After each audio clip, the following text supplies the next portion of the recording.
জাকির নায়েকের মতো পৃথিবীর কোন বিদ্যা তার সামনে টিকবে না এবং নির্ভীক সেনা হবে। আমি মুসলিম চির রণবীর, মরণকে করি না ভয়, মরলে শহীদ বাঁচলে গাজী। এই কণ্ঠ নিয়ে যে মাঠে নামবে সেই জাতির উপকার করতে পারে, সেই এই সামাজিক কুসংস্কার বন্ধ করতে পারে, সেই এই ধর্মীয় কুসংস্কার বন্ধ করতে পারে। আশ্চর্য, মনের ভিতরে এত সংকীর্ণতা কেন?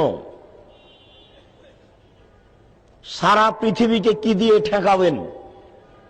বলছে যে জাকির নায়েক ভুল পথে আছে, তো জাকির নায়েককে আপনি কিভাবে ঠেকাবেন?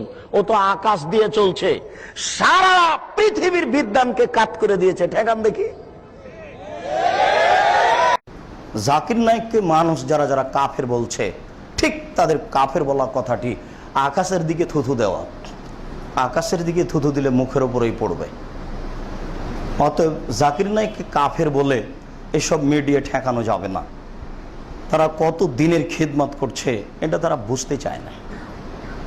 আর একজন বেধর্মী বিদ্বান, আল্লাহর একটা বড় তার প্রতি দয়া অনুগ্রহ যে যে কোনো বিদ্বান তার সামনে দাঁড়ালে এত দলিল পেশ করতে পারেন যে সে বিদ্বান বুদ্ধি হারিয়ে দেয়। তো এরকম একটা সচেতন মানুষ যার খিদমত আল্লাহ কবুল করেছেন, তার খিদমতকে ঠেকানো মানে এটা একটা বোকামি। বোকামি এটা কিছুই নয়। মানুষ মাত্র কোনো জায়গাতে ফতোয়ার সুবিধা অসুবিধা থাকতে পারে।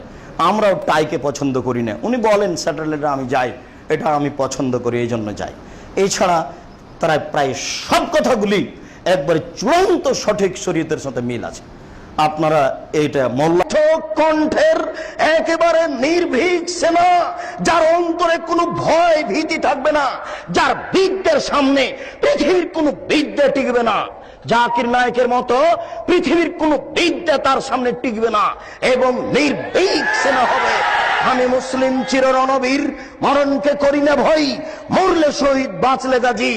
এই কণ্ঠ নিয়ে যে মাঠে নামবে সেই জাতির উপকার করতে পারে, সেই এই সামাজিক কুসংস্কার বন্ধ করতে পারে, সেই এই ধর্মীয় কুসংস্কার বন্ধ করতে পারে। আশ্চর্য, মনের ভিতরে এত সংকীর্ণতা কেন? সারা পৃথিবীকে কি দিয়ে ঠেকাবেন? বলছে যে জাকির নায়েক ভুল পথে আছে, তো জাকির নায়েককে আপনি কিভাবে ঠেকাবেন? ও তো আকাশ দিয়ে চলছে, সারা পৃথিবীর বিদ্যানকে কাট করে দিয়েছে, ঠেকান দেখি। এইভাবে সংকীর্ণতা ভিতরে রেখে কাজ করা যাবে? এত সংকীর্ণতা কেন?